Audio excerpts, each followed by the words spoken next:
चे मुख्यमंत्री म्हणून शिवसेना पक्षप्रमुख उद्धवजी ठाकरे यांनी शिवतीर्थावर शिवरायांच्या साक्षीने या महाराष्ट्राची सेवा करण्याची मुख्यमंत्री म्हणून शपथ घेतली आणि त्या दिवसापासून महाविकास आघाडीच्या समविचार पक्षांच्या सर्व नेत्यांना घेऊन चांगल्या रीतीने महाराष्ट्राचा कारभार सुरू केला। कारभार सुरू होतो न होतो तोच आपण पाहिलं की कोरोनाची महामारी, भयानक महामारी संपूर्ण जगाला ग्रासू लागली। त्यामध्ये मुंबई आणि महाराष्ट्राचं काय होईल ICMR दिल्लीमध्ये त्याच्यापेक्षाही जास्त दिल्लीश्वर असे विचार करू लागले की हे आता मुंबई गेली, महाराष्ट्र गेला। कारण मुंबईचं महत्त्व असंही यांना नको होतं, मुंबई महत्त्व कमी करा म्हणजे महाराष्ट्राचं महत्त्व कमी होईल। आणि त्यामध्ये ही महामारी एक भयानक रौद्र रूप घेऊन आपल्या समोर आली। पण त्यावेळेला कुठेही न डगमगता अगदी आत्मविश्वासाने टास्क फोर्सच्या सहाय्याने उद्धवजींनी जे नेतृत्व केलं, फक्त मुंबईत सुखरूपपणे बाहेर काढली नाही तर संपूर्ण महाराष्ट्र बाहेर काढून दाखवला। कोरोनाच्या महामारीमध्ये कुठे औषधांची कमी, कुठे ऑक्सिजनची कमी, कुठे जम्बो हॉस्पिटलची कमी कधीही कमी होऊ दिली नाही। आणि त्यामुळे हा महाराष्ट्र चांगल्या रीतीने गतिमान करण्याचं काम उद्धवजीने केलं। त्याचबरोबर निसर्ग तोकते अशी आसमानी संकट सुद्धा आली, त्या संकटांना सुद्धा तोंड देत महाराष्ट्राची अर्थगती कुठे थांबवायला दिली नाही। उद्धव जी अपने बलबूते पर करते थे, एक आत्मविश्वास था क्योंकि महाराष्ट्र की जनता को भी विश्वास था उद्धव जी पर। और उद्धव जी जिस तरह से फेसबुक से बात करते थे, क्योंकि बाहर आने की संभावना नहीं थी। आज जो दिल्ली से या कहीं से बातें होती है कि आपने कहां से कोरोना को किया, कोरोना को संभालने के लिए, कोरोना का हाल जो लोगों का हाल होना था उससे लोगों को बचाने के लिए जो करना संभव था वो सभी बातें, सभी चीजें उन्होंने की। और फेसबुक से बात करते हुए महाराष्ट्र के घर घर में हर लोगों को, हर घर में ये संभावना हुई, लोगों को ये महसूस हुआ कि मेरे घर का ये सदस्य है, ये हमारे कुटुंब प्रमुख है जिन्होंने हमको संभाला। उसमें सब जाति के लोग आए, सब धर्म के लोग आए, कहीं पे जाति धर्म में, कहीं मजहब में कहीं फर्क नहीं किया उद्धव जी ने। ये नेतृत्व मुंबई और महाराष्ट्र को चाहिए था, लेकिन आप लोगों के दिल में कुछ और था, षड्यंत्र वहां पे रचा गया था। और जिस तरह से उद्धव जी को वर्षा बंगले से उतरना पड़ा, उन्होंने इधर उधर देखा नहीं, सिर्फ जनता का हाल सोचा, सिर्फ जनता के लिए सोचा और वहां से वर्षा बंगला खाली करके निकल गए, अपने घर पर आए। लेकिन लोगों का साथ, लोगों का काम करना छोड़ा नहीं। और तुम उसके बाद में 2 साल से जो परिस्थिति यहाँ के लोग देख रहे हैं, महाराष्ट्र के लोग, मुंबई के लोग महसूस कर रहे हैं। आप लोग क्या कर रहे हैं? मुंबई में बेरोजगारी, आपने यहाँ पे इन्फ्लेशन की बात की, इन्फ्लेशन कम हो रहा है रिजर्व बैंक से, आप वहां से बयानबाजी करते हो। रिजर्व बैंक के अधिकारी खूब आदमी बोलते हैं कि ये झूठ है, या हम बोल नहीं सकते। ये सब बातें किस तरह से हो रही है? क्या यही लोकतंत्र है महाराज देश का? जो लोकतंत्र हम कहते हैं कि मदर ऑफ डेमोक्रेसी इंडिया को, जो पूरी दुनिया में जाना जाता है।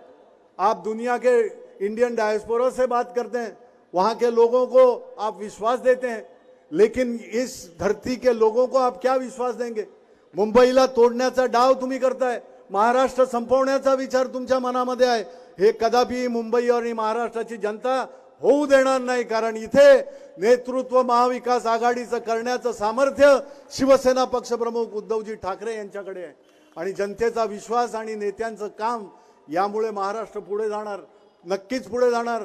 तुम्ही काही करा, तुम्ही महागाई घडवू शकत नाही, तुम्ही बेरोजगारी हटवू शकत नाही, तुम्ही इथे उद्योगधंदे यायला देणार नाहीत, तुम्ही सर्व बाबतीमध्ये महाराष्ट्राची अडवणूक करणार, परंतु महाराष्ट्राचा रथ हा कोणी अडवू शकत नाही। महाराष्ट्राविना राष्ट्र न चाले हे आम्ही स्पष्ट तुम्हाला दाखवून देणार, कारण महाराष्ट्रच शेवटी हात देणार, सह्याद्रीच हात देणार त्या हिमालयाला। आणि यासाठी 29 मे ही तारीख जी लोकसभेची आहे, जी आपण आवर्जून वाट बघताय गेले 2 वर्षांपासून, की तुम्ही निवडणूक लावा, तुम्ही जे काय कारस्थान करताय त्याचं कारस्थानाचं उठतं, त्या कारस्थानामध्ये तुम्ही जे सामावले आहात त्यांचा पराभव करून तुम्हाला तुमची जागा आणि तुम्हाला गाडल्याशिवाय महाराष्ट्राची जनता स्वस्थ बसणार नाही. हा जो पण केलेला आहे तो दिवस आलेला आहे 20 मे. येत्या 20 मे रोजी आपल्याला आपली जी निशाणी आहे, महाविकास आघाडीतर्फे मी उमेदवार म्हणून आहे, शिवसेना उद्धव बाळासाहेब ठाकरे पक्षाची आमची निशाणी आहे, आपली निशाणी आहे मशाल. मशाल चिन्हावर तुम्हाला मोहर उठवायची आहे. मशाल चिन्हासमोरील निळं बटन दाबून आपल्याला शिवसेना उद्धव बाळासाहेब ठाकरे पक्षाचे उमेदवार म्हणून मी अनिल देसाई आपल्या समोर आपल्या आशीर्वाद घेण्यासाठी उभा आहे. आपण तो द्याल अशी अपेक्षा व्यक्त करतो. अपेक्षा नव्हे तर खात्री बाळगतो आणि तूर्त आपली रजा घेतो. जय हिंद, जय महाराष्ट्र, जय भीम.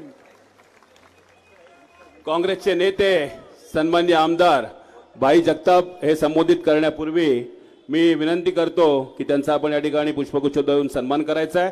त्याचप्रमाणे सीपीआयचे मिलिंद रानडे आणि मुंबईच्या माजी महापौर श्रद्धा जाधव यांचं सुद्धा पुष्पगुच्छ देऊन स्वागत करायचं आहे. मी भाई जगताप साहेबांना आमंत्रित करतो की आपण या ठिकाणी या सभेत संबोधित करण्याचं आहे.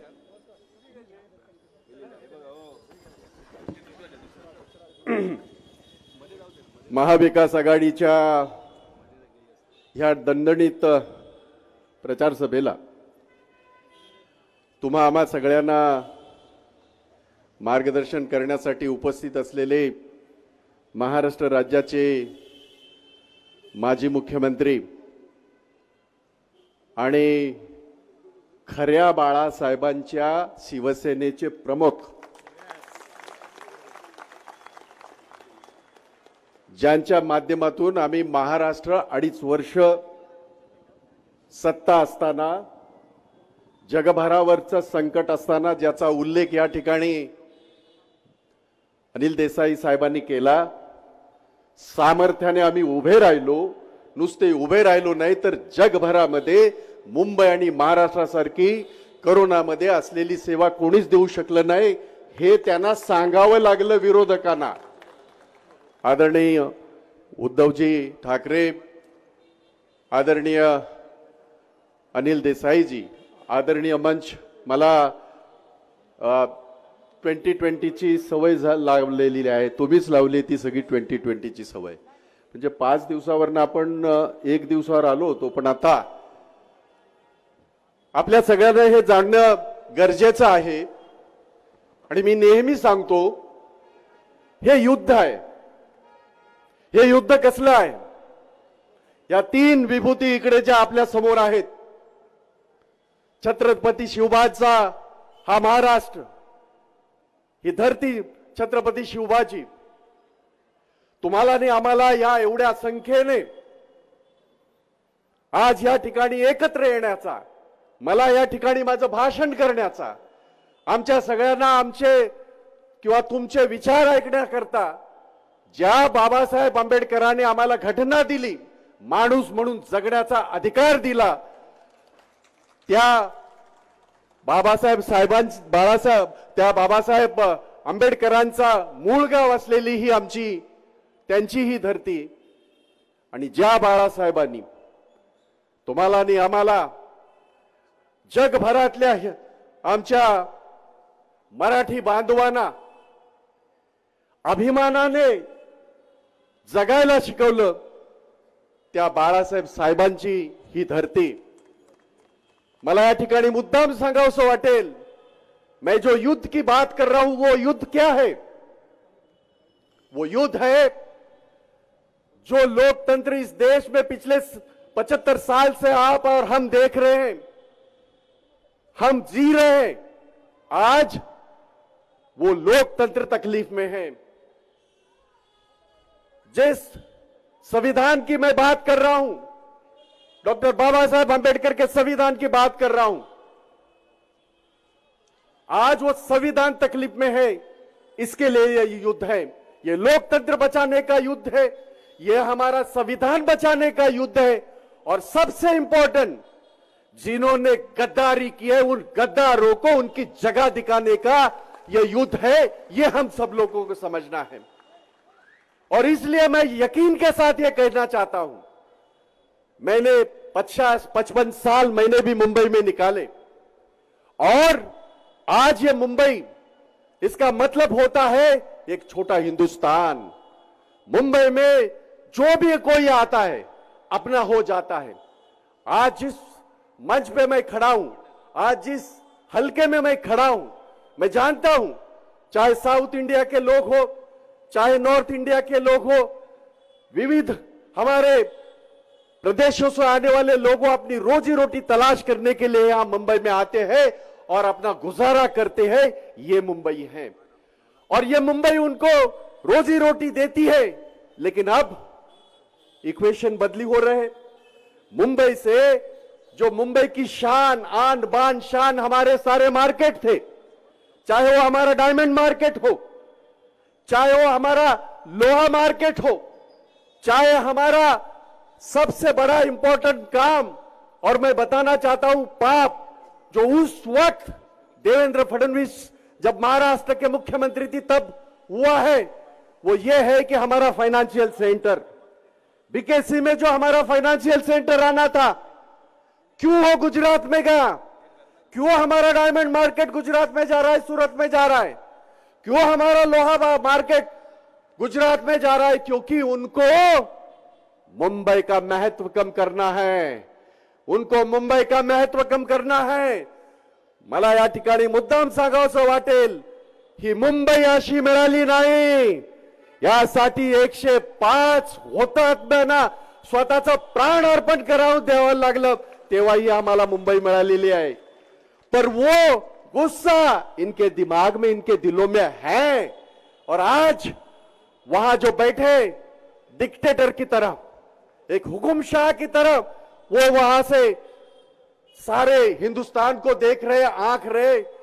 ये गलती मुंबई के बारे में और महाराष्ट्र के बारे में ना करना। इस महाराष्ट्र ने साबित किया है, जब भी किसी ने महाराष्ट्र को और मुंबई को टेढ़ी आंखों से देखा है, उनकी आंखें वक्त आएगा तो फोड़ने का काम भी हम कर सकते हैं। यह मुंबई ने और महाराष्ट्र ने इसके पहले भी दिखाया है, और इसलिए हम सारे लोगों का फर्ज बनता है इन गद्दारों को इनकी जगह दिखाने के लिए। ताज्जुब इस बात का है, बाला साहब ठाकरे जी ने ना धर्म देखा, ना जात देखा, ना कोई पंथ देखा, बस इन लोगों को एक टीका लगा के नेता बना दिया। और कहां से, गली में कहां कहां काम करते थे मुझे पता नहीं, आपको पता है, मुझे भी पता है। मैं बहुत ज्यादा नीचे नहीं जाना चाहता, लेकिन जितने भी आज गद्दार हो चुके हैं, आपको खुद को पता है, यहां का भी कोई हो सकता है, कुर्ला का हो सकता है, घाटकोपर का हो सकता है। क्या थी इनकी हैसियत, क्या थी इनकी औकात? बाला साहब ठाकरे जी ने एक टीका लगा के उनको नेता बना दिया, उनको मंत्री बना दिया, उनको आमदार बना दिया, उनको खासदार बना दिया। आज अगर वो बाला साहब ठाकरे जी के साथ, उद्धव जी के साथ अगर गद्दारी कर सकते हैं, तो वह कल आपके साथ कभी भी गद्दारी कर सकते हैं। इस बात को ध्यान में आपको रखना है। और इसलिए 20 तारीख को, आने वाले 20 तारीख को जो इलेक्शन होने जा रहा है, ये इलेक्शन नहीं है। सबसे पहले ये, अगर ये इलेक्शन हम कहीं ना कहीं आगे पीछे सोच के अगर इसको हमने इस मौके को खो दिया, तो दोबारा इस देश में इलेक्शन होगा कि नहीं मुझे पता नहीं है। ये मैं नहीं कह रहा हूं, ये जितने भी एक्सपर्ट्स हैं, जितने भी राजनीतिक बहुत बड़े ये है भविष्य बताने वाले हैं, वो भी यही कह रहे हैं कि ये, अगर ये चुनाव हम ठीक तरह से नहीं जीत पाए, इस चुनाव में हमने इस राक्षस को, अपने जो हमारे गर्दन पे बैठा है, उसको अगर मिट्टी में नहीं मिला दिया, तो आगे चुनाव होंगे कि नहीं होंगे इसकी कोई गारंटी नहीं। और इसलिए आप सारे लोगों को सच्चाई का साथ देना है, असली लोगों का साथ देना है, शिवसेना के कैंडिडेट का साथ देना है, कांग्रेस के कैंडिडेट का साथ देना है, राष्ट्रवादी के हमारे कैंडिडेट है उनका साथ देना है।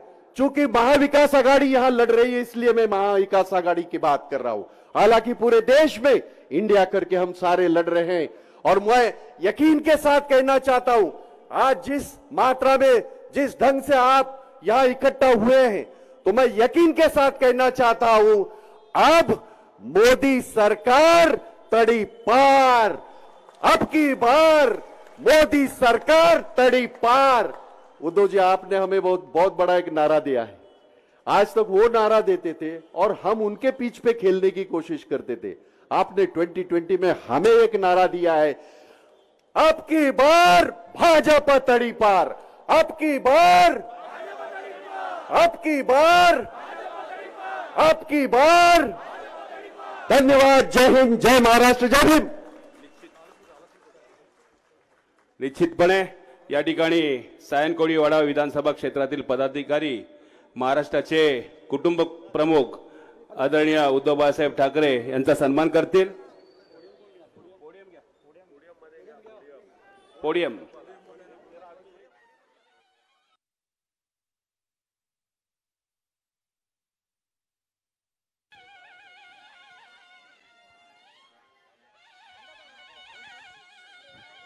चला या मागे या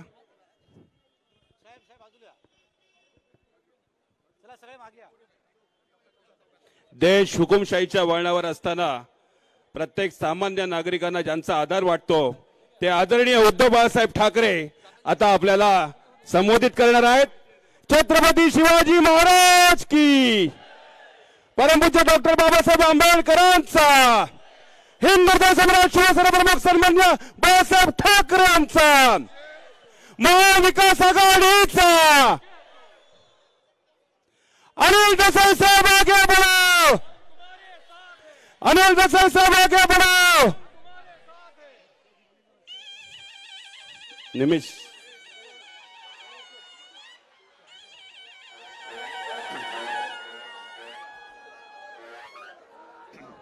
सर्वांनी खाली उतरा, आता सर्वांनी खाली गर्दी झाली। व्यासपीठावर बसलेले सर्व मित्र पक्षाचे सन्माननीय नेते आणि जमलेल्या माझ्या बांधवांनो, भगिनींनो आणि मातांनो,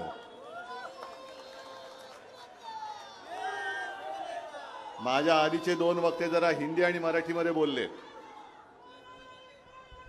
मराठीत बोलले तर समजतं ना रे सगळ्यांना, कळतं ना? साहजिकच आहे आजची सभा आपल्या निवडणुकीच्या विजयासाठी आहे। मी प्रचारासाठी बोलतच नाही, विजयासाठी आहे। आणि लढत कोणामध्ये आहे हा पहिला प्रश्न जर का आपल्याला कोणी विचारला तर तुम्हाला सांगायला पाहिजे की एका बाजूला म्हणजेच आपल्या आईवरती वार करणारा आणि दुसऱ्या बाजूला त्याच्या समोर तुमच्यावरती जो अन्याय होतो त्या अन्यायावरती छातीवरती वार करणारा अनिल देसाई, हे दोन फरक आहेत। दोघेही वार करणारे आहेत, पण एकाने आपल्या आईच्या कुशीवरच वार केला, ज्याने राजकारणामध्ये जन्म दिला, आणि जो आईचा नाही होऊ शकला तो तुमचा काय होणार? म्हणजे नुसता गद्दार नाहीये, कोंबडी पण सोडा, आईवरती वार करणारी अवलाद आहे। आणि आता त्यांनी काही देऊ द्या, श्रीखंड देईल, दूध देईल, तर त्याला म्हणा तू गद्दारीचं शेण खाल्लंस। आणि आता भले श्रीखंड वगैरे, म्हणजे पहिलं हा उद्योग सुद्धा कसा सुरू केला, कुठून सुरू केला ते सुद्धा खणून काढावं लागेल। पण त्याच्यामध्ये मी काय जाऊ इच्छित नाही, कारण आपलं सरकार आल्यानंतर ईडी वगैरे आपल्याचकडे येणार आहेत, आपल्या हातात। तेव्हा बघू यांचं काय करायचं ते। आजची सभा बऱ्याच दिवसानंतर या परिसरात होते, निदान मी तरी या परिसरात बऱ्याच वर्षांनंतर आलोय आपल्याशी संवाद साधायला। निवडणूक तर लोकसभेची आहे आणि रोज पेपरमध्ये बघतोय की कधी न दिसणारे सगळे मोठमोठे दिल्लीवाले महाराष्ट्राच्या फेऱ्या घालायला लागलेत, आता वाऱ्या करायला लागलेत। मोदी येत आहेत, अमित शहा येत आहेत आणि येऊन जाऊन आपल्यावरती बोलून जात आहेत। परत म्हणजे इकडे घ्यायचंच नाही आता। सगळ्यात म्हणजे काय यांची वृत्ती आहे बघा, ज्या शिवसेनेने म्हणजे आपण सगळ्यांनी गेल्या वेळेला काँग्रेस राष्ट्रवादी आपल्या विरुद्ध होते, आणि आपण मूर्खासारखे यांना पंतप्रधान करायचं म्हणून महाराष्ट्र पिंजून काढत होतो. ज्या शिवसेना प्रमुखांच्या शिवसेनेनी मोदी पंतप्रधान व्हावेत म्हणून अपार कष्ट घेतले. शिवसेनेसोबत भाजपाचे सुद्धा लोक आम्ही निवडून आणली. तुम्हाला तिकडे बसवलं. तुम्ही आम्हाला 14 साली सुद्धा दगा दिलात आणि 19 साली तर दिलाच दिला. आणि आता तर आपल्या शिवसेनेला नकली शिवसेना म्हणतात. ही बघा माझी नकली का असले नाणं खणखणीत आहे. बरं, आज आणखीन एक जरा गंमत झाली. इंडियन एक्सप्रेसमध्ये मी एक मुलाखत दिली आणि मुलाखत त्या महिला होत्या, त्यांनी पत्रकार होत्या, त्यांनी मला विचारलं की तुम्ही जे सांगतायत की 2.5 वर्षाचं ठरलं होतं. म्हटलं ठरलंच होतं. शिवसेना प्रमुखांची खोली मातोश्रीत मी जिथे राहतो तिथे वरती आहे. त्या खोलीत अमित शहा आणि मी दोघं जण बसून ते ठरवलं होतं. आणि मी माझ्या आईवडिलांची शपथ घेतले, तुळजाभवानीची शपथ घेतले. आई वडिलांशिवाय दुसरं दैवत कोणतं? तुळजाभवानीशिवाय आणखीन दैवत कोणतं? छत्रपती शिवाजी महाराज आहेत, बाबासाहेब आहेत. पण देवदेवतांची शपथ घेऊन मी बोललो. आणि मग पुढे मी त्यांना सांगितलं की साधारणतः याच काळामध्ये म्हणजे फेब्रुवारी तो पुलवामाचा हल्ला कधी झाला होता ती तारीख असणार. त्याच पलीकडे अमित शहा आले होते आणि त्यांना मी सांगितलं होतं की 2.5 वर्षाचं. ते म्हणाले ठीक आहे. त्याच्यानंतर 2-3 महिन्यांनी लोकसभा निवडणुका होत्या. त्याच्यानंतर 4-5 महिन्यांनी विधानसभा निवडणुका होत्या. त्या 4-5 महिन्याच्या काळात देवेंद्र मुख्यमंत्री होते. मला म्हणाले की उद्धवजी तुम्ही आधी त्यांनी तोपर्यंत विधानसभा लढवण्याचा निर्णय घेतला होता. आधी लोकसभेच्या वेळेला विधानसभेचा विचारच केला नव्हता. मला देवेंद्र म्हणाले म्हणजे कसा कोपराला गुळ लावतात ते बघा. मला म्हणाले उद्धवजी मी काय करतो, आदित्यला चांगला ग्रूम करतो म्हणजे चांगला तयार करतो, मग 2.5 वर्षानंतर त्याला आपण मुख्यमंत्री करू. म्हटलं हो काहीतरी त्याच्या डोक्यात घालू नका, लहान आहे तो. त्याला पहिलं आमदार म्हणून तो त्याची कारकीर्द सुरू करतोय. तुम्ही त्याला तयार नक्की करा, पण लगेच मुख्यमंत्रीपद वगैरे डोक्यात काही घालू नका. पण पुढचा प्रश्न माझा असा होता की समजा आदित्यला मुख्यमंत्री करा तुम्ही म्हणताय, मग तुम्ही एवढे ज्येष्ठ नेते या मुलाच्या हाताखाली काम करणार तुम्ही? माझा प्रश्न बरोबर होता का चूक? मग तेव्हा ते म्हणाले की नाही काय 2.5 वर्षानंतर मी वरती जाणार. म्हटलं एवढं लवकर? नाही तसं नाही, म्हणजे मी दिल्लीत जाणार. म्हटलं असं सांगा ना नीट. वरती जाणार म्हणजे काय 2.5 वर्षांत वरती जाणार? म्हटलं असं नका करू हो. त्याला नाही वरती जाणार. म्हटलं बरं वर जाऊन काय करणार? काय पाऊस पडणार? नाही नाही, आपल्याला जरा कसं आहे अर्थ खात्यातलं जरा बरं कळतं, म्हणजे यांना अर्थमंत्री व्हायचं होतं. हे सगळं ठीक आहे, या सगळ्या डिटेलमध्ये मी जात नाही. पण आज ते जे बोलले आज चरफडले, कारण मी हे त्यांचं बिंग फोडलं. मग चरफडल्यानंतर ते भरकटले, मला भ्रमिष्ठ म्हणाले. ठीक आहे, मी भ्रमिष्ठ आहे की नाही लोक ठरवतील. पण तुमची हालत जी आज झालेली आहे देवेंद्रजी फार वाईट आहे. आज चरफडून ते काय बोललेत, हे उद्धव ठाकरे भ्रमिष्ठ झालेत.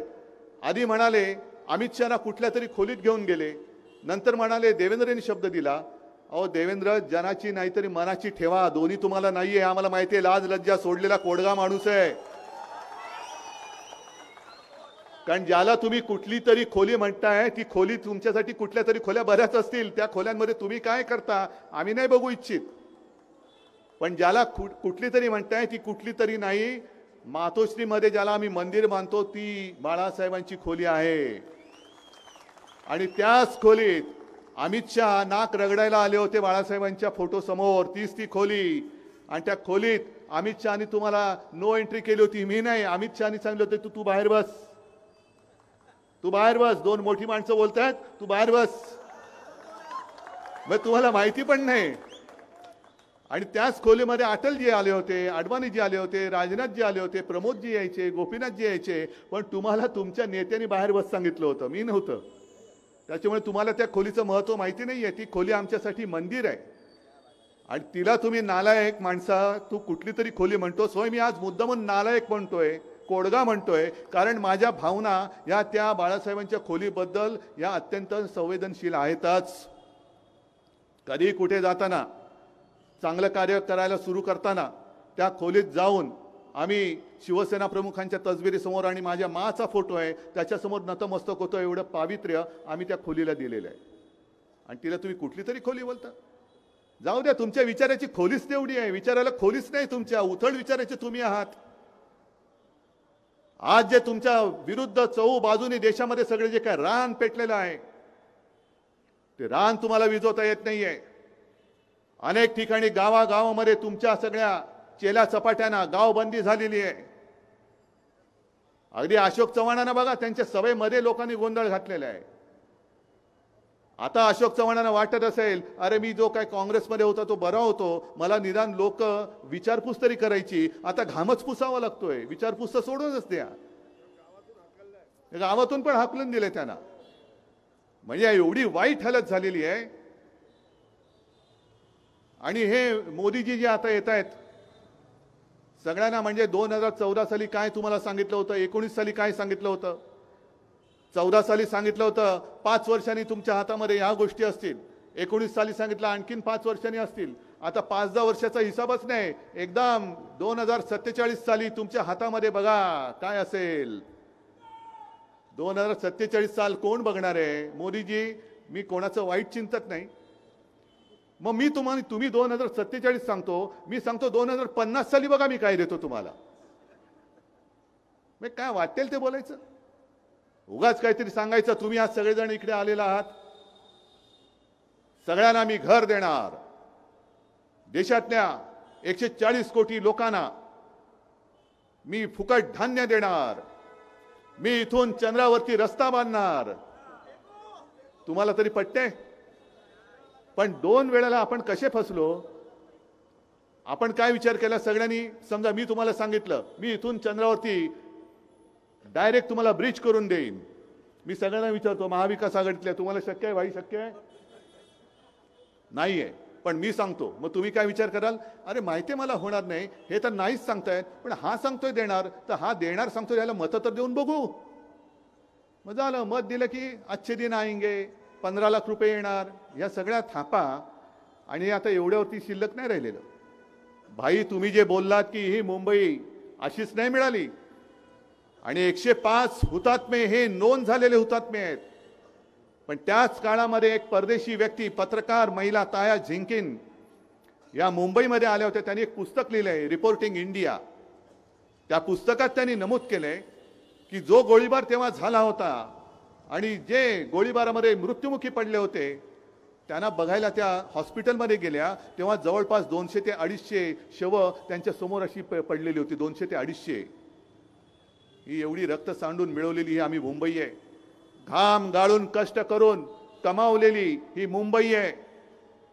आणि मुंबई ही देशातली सगळ्यात जास्त कर भरणारी एक नगरी मुंबई, आर्थिक केंद्र, आर्थिक राजधानी. आणि हेच त्या मोदी शहांच्या पोटामध्ये दुखतंय. मुंबई कशी काय असू शकते? अहमदाबाद असायला पाहिजे. मग जे मुंबईमध्ये आहे ते घेऊन जा अहमदाबादला.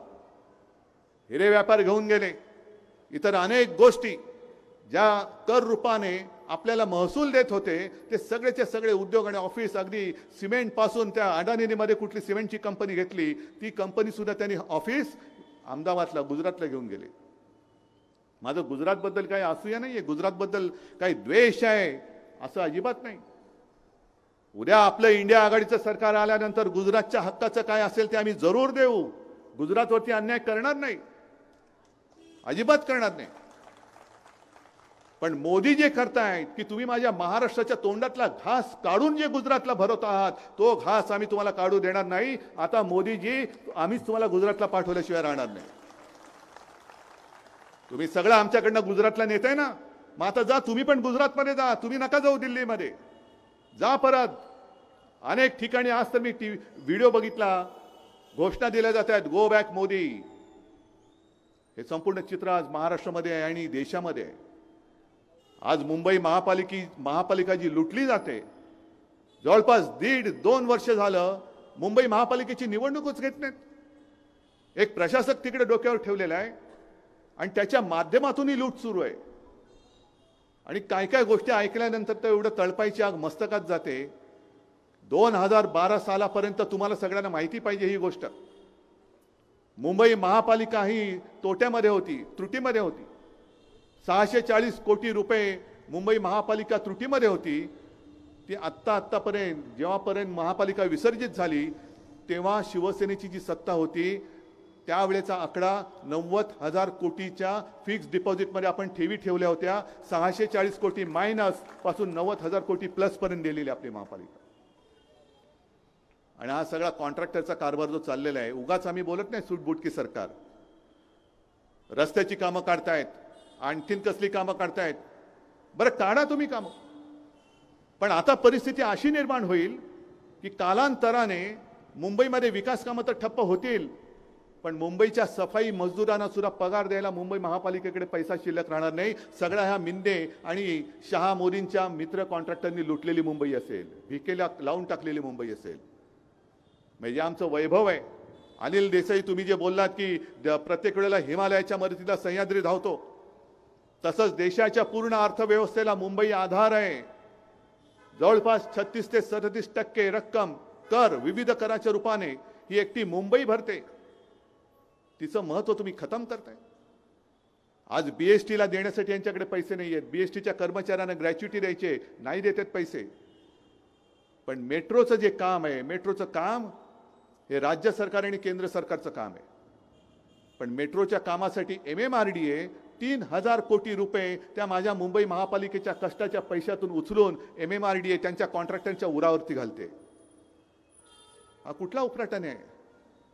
सरकारच्या हाताखालची ती MMRDA. मुंबई महापालिकेला किती वर्ष झाली? 100, 125, 150 वर्ष झाली. आणि MMRDA आत्ता आली. आणि आता माझं मत असं ठाम झालेलं आहे की जर हे मिंदे सरकार त्यांच्या कॉन्ट्रॅक्टर मित्रासाठी MMRDAच्या माध्यमातून मुंबई महापालिकेची तिजोरी लुटत असेल तर आमचं उद्या जे सरकार येईल ते आल्यानंतर एक तर आम्ही MMRDAच रद्द करू किंवा MMRDAची कार्यकक्षा मुंबई महापालिकेच्या बाहेर टाकून देऊ तिला. तुम्ही माझ्या मुंबईच्या जागा विकतात. मुंबईची जागा जी BKCची होती, आर्थिक केंद्र तिकडे येणार होतं, ती बुलेट ट्रेनच्या घशात घातली. तिकडचा सगळा कारभार जो आहे तो MMRDAकडे आहे. मग तिकडे महापालिकेचं काही चालत नाही, फक्त मंजुरी द्यायची महापालिकेने, कचरा उचलायचा, शौचाचं सगळं सांडपाणी वाहून न्यायचं, सगळ्या सेवा पुरवायच्या. पण अधिकार हे टिकोजीराव, MMRDA आणि त्यांचे मित्र, ही मुंबईची पूर्णपणे लूट चाललेली. 3,000 कोटी रुपये आज लुटतायत. आणखीन काही काळ जर राहिले अख्खी मुंबई लुटून टाकतील. आणि प्रत्येक वेळेला दर महिन्याला यांची हीच इच्छा आहे की तुम्ही मुंबई मुंबई म्हणता, पगार देण्यासाठी सुद्धा रोज तुम्हाला उठून भिकेचा कटोरा घेऊन आमच्या दारात दिल्लीला उभं राहायला लागेल. हे तुम्हाला मान्य आहे? तुम्ही कष्टाने कमवता आणि ते सगळे दिल्लीवाले लुटतायत. एकतर काही उद्योग येऊ देत नाहीत, रोजीरोटीचा पत्ता नाही, कॉन्ट्रॅक्टरचे सगळे खिसे भरून टाकतात, महापालिका कर्मचाऱ्यांना द्यायला पगार उद्या ठेवणार नाहीत, BSTसाठी काही नाही, पण मेट्रोच्या उरावरती सगळं घालतायत. अरे एवढं तर आता कमीच झालं. पण कोविड काळाचा उल्लेख जो तुम्ही केलात, त्या कोविड काळामध्ये घोटाळे झाले म्हणून आपल्या लोकांना बदनाम करतायत. किशोरीताई आलेत का इकडे? किशोरीताई महापौर होत्या, त्यांच्यावरती किती नालायक माणसं आहेत. त्या बॉडी बॅगचा घोटाळा केला. म्हणजे जसा अटलजींच्या सरकारमध्ये जॉर्ज फर्नांडिस यांच्यावरती कारगिलच्या युद्धात शवपेटिकांचा घोटाळा म्हणून बोंबाबोंब झाली होती, त्यातनं काय निघालं नाही निघालं तुम्हाला माहिती आहे. पण आता कोविडच्या काळात मुंबईने जे अतुलनीय काम केलं, त्या कामाला कुठेतरी कलंक लावायचा म्हणून कसा घोटाळा झाला. खिचडीमध्ये घोटाळा, बॉडी बॅगमध्ये घोटाळा. तरी बरं, परवा त्या कोर्टाने असं कानफटवले मिंदे सरकारला, पहिला पुरावा दाखवा, कुठे घोटाळा कुठे झाला दाखवा आणि नंतर या. आता ते बघितल्यानंतर आता आपल्याला कळलं पाहिजे की यांना काय पुरावं की गाढवं या सरकारला, हे तुम्ही ठरवायचं आहे. म्हणजे वाटेल तसं बदनाम करून टाकायचं, कोणाच्याही अंगावरती चिखल उडवायचा, वाटेल ती बदनामी करायची. आणि बदनामी केल्यानंतर घाबरला तर ये माझ्या पक्षामध्ये. हे जसं आत्ता काल परवा पण आपल्याकडनं कोणतरी गेलं तिकडे, बदनाम करून टाकायचं. म्हणजे कोविड काळामध्ये एवढं सुंदर काम झालं तरी सुद्धा कोविड काळामध्ये घोटाळ्याने तुम्हाला नालायकाने लाज वाटली पाहिजे. संपूर्ण देशात कुठेही नाही असं फील्ड हॉस्पिटल जे चीनने 15 दिवसात उभारलं होतं, माझ्या मुंबईने 15 दिवसात 17 दिवसात तेही उभारून दाखवलं होतं. तुम्हाला अभिमान वाटायला पाहिजे. अख्ख्या महाराष्ट्रामध्ये कोविडची चाचणी करणारी जी काही केंद्र होती, लॅब होत्या, त्या फक्त 2 का 3 होत्या. त्या आपण वर्षभरामध्ये जवळपास 600-650च्या वरती आपण ती केंद्र घेऊन गेलो होतो. किती काम केलं. अगदी आज सुद्धा मला माहिती आहे, मी विधानसभेमध्ये उत्तर दिलेलं आहे, मुख्यमंत्री होतो तेव्हा. कोविडची सुरुवात झाली तेव्हा संपूर्ण राज्यात सगळे ऑक्सिजन, व्हेंटिलेटर, साधे बेड हे सगळे मिळून जर बेरीज केली असती तर ती जेमतेम 7-8 हजार होत होती. 7-8 हजार. आणि तुम्हाला समाधान वाटलं पाहिजे की एका वर्षाच्या आत आपण त्याची संख्या 3.5 लाखाच्या वरती गेली होती. 3.5 लाख. एका वेळेला आपण जवळपास 1.25 लाख रुग्णांना ऑक्सिजन देऊ शकू एवढी एक सज्जता आपण केली होती. मला दाखवा दुसऱ्या कोणत्या राज्याने केली होती. मोदीजी, तुम्ही जे म्हणताय गुजरातनी तरी केली होती एवढी सज्जता. तुमच्या कोणत्या राज्याने एवढी सज्जता केली होती दाखवा.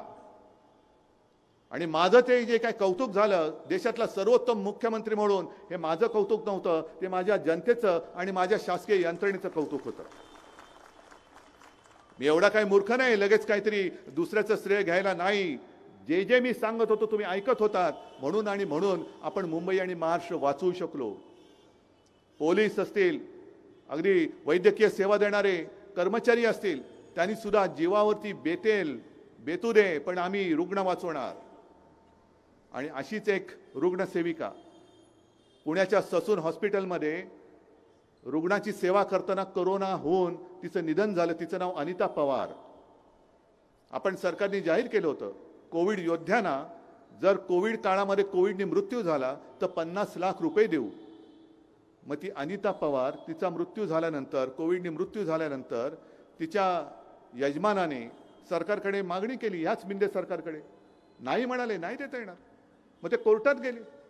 कोर्टाने तिकडे पण कान फटवलं. आणि कोर्टाने याला सरकारला विचारलं की तुमच्यात काही संवेदना आहेत की नाही, माणुसकी काय आहे की नाही.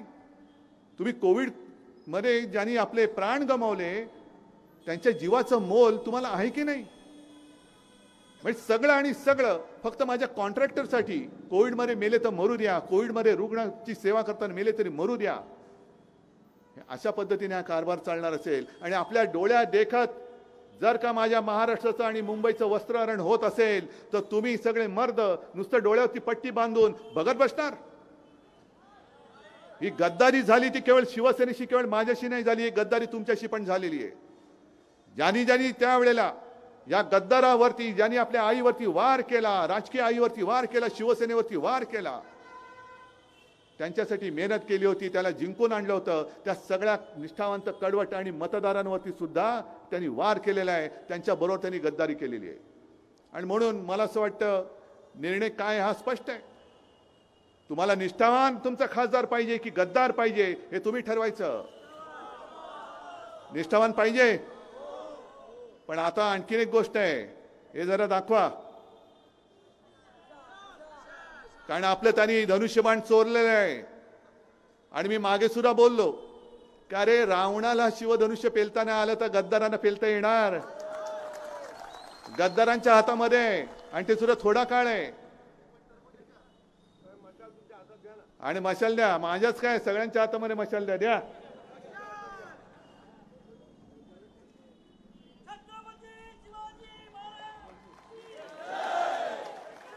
शाबास, तिकडे पण मला मशाली दिसत आहेत. आणि ही मशाल केवळ एवढीच नाहीये, तर इथे सगळ्या जमलेल्या तुम्ही मशालीच आहात. अन्यायाविरुद्ध आणि गद्दारी विरुद्ध पेटून उठलेला आहात. आणि या मशाली पेटल्यानंतर हुकुमशाहीची जी काही एक राजवट, आपल्या देशावरती येऊ पाहते, ती मशालीच्या आगीमध्ये जाळून भस्म करण्याची ताकद ही तुमच्या प्रत्येकाच्या मनगटात तर सोडा, फक्त एका बोटामध्ये आहे. म्हणजे सगळ्यांनी जे असं वाटतंय की मोदी सरकारचा पराभव कोण करणार, मुळामध्ये माझं म्हणणं आहे, आम्हाला मोदी सरकार नकोच आहे, आम्हाला भारत सरकार पाहिजे. आम्हाला भारत सरकार पाहिजे, मोदी सरकार नकोय. आणि मोदींना अजून माझ्या सर्वसामान्य माणसाच्या एका बोटाची ताकद कळलेली नाहीये. तुमच्याकडे ईडी, इन्कम टॅक्स, सीबीआयची ताकद असेल, पण आज संपूर्ण देशाच्या मतदारांच्या फक्त एका बोटावरती तुमच्या सकट तुमच्या ईडी, इन्कम टॅक्स, सीबीआयचे 12 वाजवण्याची हिंमत यांच्यामध्ये आहे. आणि म्हणून उद्यापासून आता मी ग्रामीण भागामध्ये दौऱ्यावरती जाईनच. आपली एक प्रचाराची सांगता सभा मला वाटतं 17 तारखेला होणार आहे. त्यावेळेला पुन्हा तुमच्याशी संवाद साधेन. पण तोपर्यंत तुम्ही ही आपल्या या वॉर्डामध्ये आपली मशाल, जिथे जिथे आपल्या मुंबईमध्ये जे जे आपले मित्र पक्ष आहेत त्यांच्या निशाण्या या प्रत्येक कार्यकर्त्यांनी प्रामाणिकपणाने लोकांसमोर घेऊन जायच्या आहेत. मग जिथे पूर्ण महाराष्ट्रभर जिथे शिवसेनेची मशाल असेल तिथे शिवसेनेची मशाल, काँग्रेसचा हात असेल तिकडे काँग्रेसचा हात, आणि जिकडे राष्ट्रवादीची ही तुतारी असेल तिकडे तुतारी ही घराघरामध्ये घेऊन जा. हातामध्ये मशाल धरून विजयाची तुतारी, विजयाचं रणशिंग फुंका. जय हिंद, जय महाराष्ट्र, जय भीम.